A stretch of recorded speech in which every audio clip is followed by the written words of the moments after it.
All right. Hi, everyone. I'm Dr. Kristin Marlowe with Mobile Mama Chiropractic. Welcome to the Doula Diaries. I have found that we have so many fabulous doulas in the upstate, and I want this to be a resource so that moms can get to know all of the awesome local doulas we have. I don't want to steal her show, so I'm just going to go ahead and jump right in and let Sarah talk about herself. We met for coffee one time a couple of weeks ago, and we had great conversations, and I think that a lot of you will find value in the work she does. So Sarah, go ahead and tell us all about yourself and entering motherhood. Sure. Yeah. Hi. Hello, everyone. I am Sarah Marie Bilger. If you don't know how to pronounce my last name, that's how you do. And so I own Entering Motherhood, and it is a doula business that I offer birth and postpartum doula services. I love it. I absolutely enjoy it. And I also have a podcast that goes along with that as well. And we will share links to all of this in the comments so that way you can listen and follow along and learn more about everything. So you kind of have a specialty within what you do. Tell us about that. Yeah. So for me, my own personal journey and like why I really started this and why I got into it was I had an unplanned cesarean for my first. And then I went on to do all of the things and really educate myself to be able to have a VBAC with my second. And I was able to achieve that. And I had an unmedicated VBAC with my son. And so now with my doula clients, that is my specialty. That is what I love the most. I love helping VBAC mamas. And if you don't know what a VBAC is, that's okay. It's a vaginal birth after cesarean. So it's not the same story of like once a cesarean, always a cesarean. It is possible. And, a lot of mamas that try for it are able to achieve that and go for it and succeed with it. So I really love to help those moms who are in that specific situation. And I also am certified in nutritional coaching. So with doula work, I feel like there is a lot of moms who are concerned, what should I eat? What can I eat? What do I eat? How do I eat? Like there's a lot of stress and worry surrounding nutrition in pregnancy and postpartum. And that was something that I really wanted to educate myself on, to learn more about, so that I can give mamas that information so that they can use that along their journey and really help alleviate the stress surrounding nutrition. So those are two main things that I really love to focus on and help out the most with. I love that. VBAC's nutrition. So when a mom is pregnant and she realizes that she wants to try for a VBAC, when is a good time for her to get started with you? At what point in her pregnancy? Yeah, I mean, honestly, like any point after cesarean, you can already start envisioning or wondering or starting to learn about what your next birth could look like if you want to have more kids, and really choosing whatever direction that is going to go in. I love to work with moms as soon as possible because I think there is sometimes a lot of fear associated with trying for a vaginal birth. You're almost as if you're, back to being a first-time mom again. You have the same worries and concerns potentially about how will my body be able to do this if you haven't processed your cesarean birth, if there was a lot of fear associated with that, if you have past trauma that has, come up because of the cesarean birth, and you really need to be working through that. I feel like as early as possible is like always better, because you have more time that you're not stressing about a clock or, the time limit. Like we are only pregnant for so long. And while I think at any point in your journey, even if you were 36, 38 weeks or having the baby tomorrow, you can really change and learn ways and options for you and whatever outcome you want.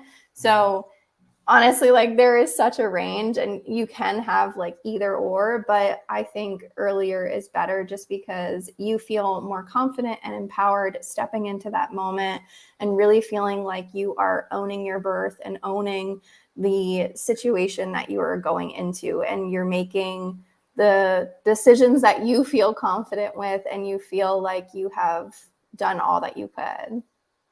I love that. what does it look like once they decide they want to work with you? If they're, say, like either pre-pregnancy or the very beginning of pregnancy, at what points do they meet with you throughout? Yeah. So I have workbooks that I give to my clients. I have one specific pregnancy workbook that really kind of guides you down, I say like a 6-week path, but you can do it at your own pace. It's sort of meant to be a weekly occurring kind of like each section. But you can span it out if we're together longer, or you can, squish through it if you want to just get it all done and go through it and like really be able to process it as much as you can. And so what that's looking like is, we meet, we get to know each other. There is multiple prenatal appointments that we are going over, fear clearing and prepping for birth and what your birth plan looks like, or what your preferences are, what different options you have. Even as early as if you, choose a doula very early on, they can help you find a provider. They can help you find different resources. They can help you really establish a plan of action throughout your whole pregnancy, because we know different resources, we know different, connections, and we're able to really help guide you along that whole entire journey. So at least 2 prenatal appointments, really kind of just like understanding each other, knowing where you're at and what you're looking for, understanding, my role and your role, who else is on your birth team, and how we can, find other people that are going to make that aligned with the vision that you want to be having for your birth. That's a great point about if they select to work with you early on, because I know with VBACs, a lot of moms are like, providers just won't do them. Like, what are those resources? Or if they're not plugged into groups here, if they've just moved here, they might think that it's not an option, and that's far from the truth. So you're a great resource in that aspect, because you've been through this for one, and you've been living here for a while. You're familiar with some of the better choices that are available. All right. So I want to know a little bit about you, either a fun fact about you. What do you love to do? What is something that somebody should know about you? Sure. Yeah. So I love gardening. I have a little like small like raised garden bed out in our backyard. If we didn't have HOA and things like that, I probably would have like a full blown garden in the backyard with a whole bunch of stuff and things. So like my spare time, I really love to just like be out there, even if I'm just like sitting out in the grass, or like doing something crafty out there. And then just trying new things. Like I haven't been doing it that long. So really just planting new things every like spring and seeing like what comes out. We have pumpkins going right now, which I was like super excited about. And they get to about like maybe this big. What was that? I said carve your own pumpkins. I know, that was like the intent and the plan. So like this year we planted pumpkins, and I'll say like they get to about like this big, and then something is eating them. I don't know if it's like squirrels or something. So I'm trying to protect them. I'm trying to learn, like how to really keep that enclosed. So like we're able to keep our vegetables and things like that. But we've done sweet potatoes and carrots and tomatoes, and really just experimenting and trying. And I love doing it with my kids as well. So like letting them come into the garden, and my daughter will get a shovel and be in the dirt. She loves planting them and pulling out like whatever we find.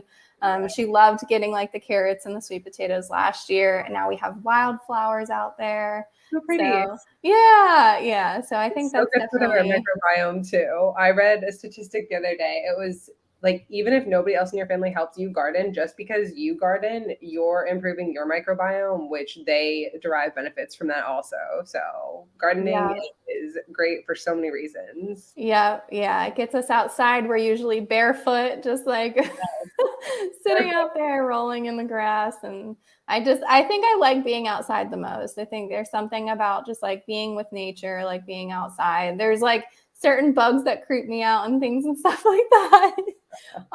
But overall, just like, a nice sunny day, sitting out there and doing something outdoors. I love being outside too. I'm totally with you. Yeah. All right. What advice do you have for our audience? Yeah, I think, just in general, like being a mom, like entering motherhood, really kind of establishing yourself. I think it's really important to understand what you want that to look like.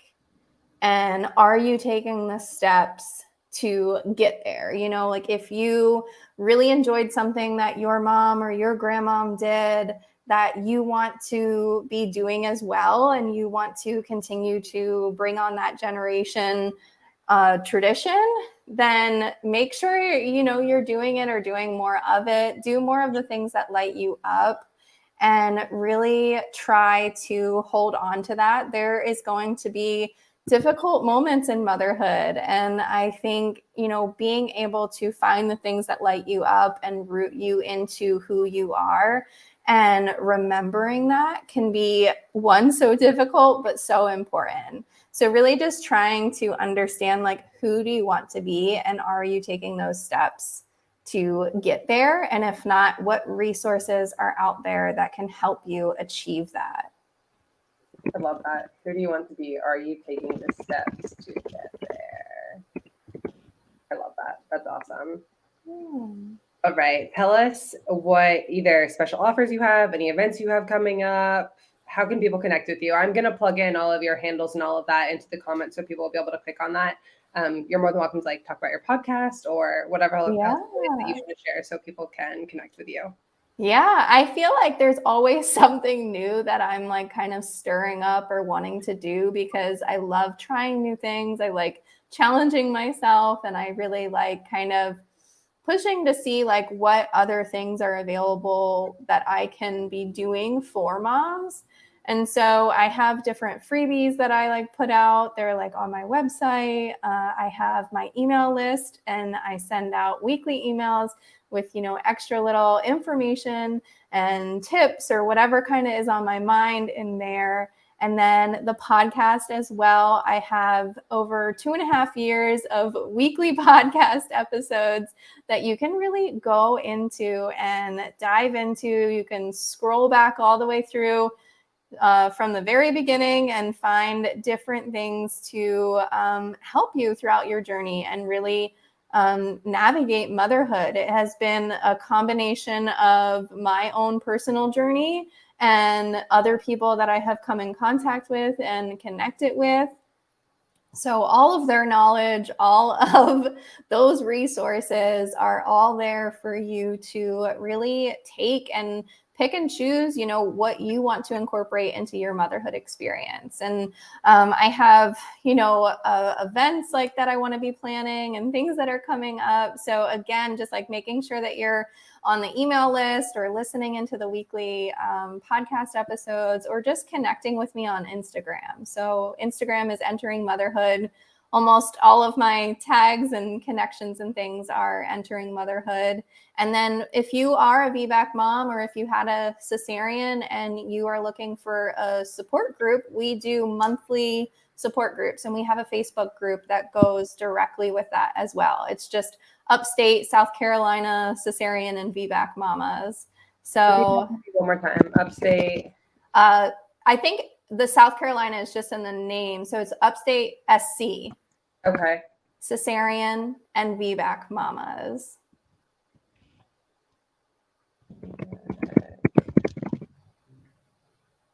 But yeah, we meet once a month. We've been doing that for, I guess it's been maybe 7 months, maybe just since the beginning of the year. It's me and another local doula and whoever, decides to show up. We have had successful VBACs. We have had, other cesareans that they have felt so much more support and connection with in their journey and their experience with. So no matter what the outcome, it doesn't have to necessarily be a VBAC, but if you have had a cesarean, if that is something that you're looking forward to, or if you're just looking for support in general, associated with any of those things. I love that. I didn't know about the support group. Yeah, we love doing that. Very good.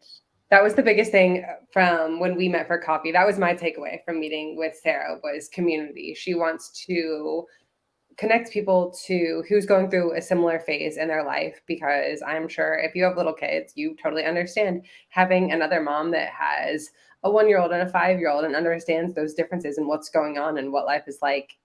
It's just great having somebody to relate to and know that you're not the only one going through something, and creating that community is what can help get you through some of those crazy days.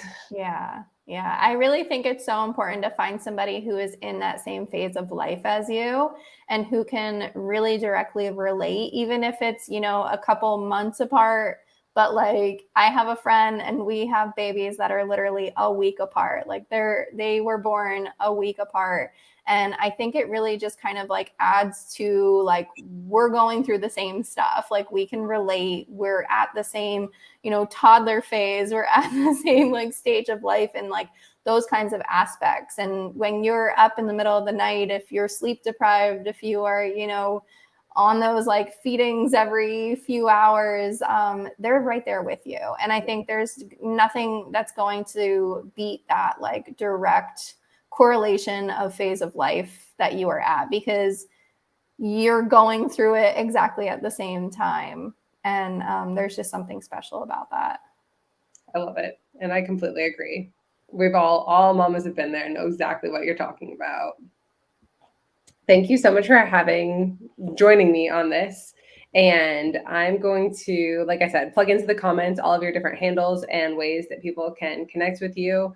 I even learned something I didn't know about that support group. So that's an awesome resource for mamas, because I can think off the top of my head of at least 5 people that have either been wanting to try for a VBAC, are planning for a VBAC, or maybe it wasn't successful, or that's their fear of recovery from the next one because they've had other ones. So I love that. Thank you for sharing. And I can't wait for people to see this. Yeah, thank you for having me and doing this. Like, I'm really excited to see, what other doulas are coming and being a part of this. And we have such an amazing group and community here within the doulas, and just other providers, other birth workers. And I think Greenville, upstate, is such a unique area. And there's, an explosion of help for birth and birth workers in the community. And I'm excited to see where it goes and what happens and what's to come. So thank you for doing this. I know I realized people ask for doulas all the time when I see pregnant moms, and I know a bunch of different moms and I keep a list of like what their specialties are and that kind of thing. But what better way for them to see it than being able to like go into a playlist of videos and like see the tags of what somebody does and be able to go watch an interview and be able to be like, okay, like this person fits well with me for that reason. So that was what kind of inspired this. And I'm excited about it. It's awesome. Thank you so much for coming. I will talk to you soon. See ya. Bye.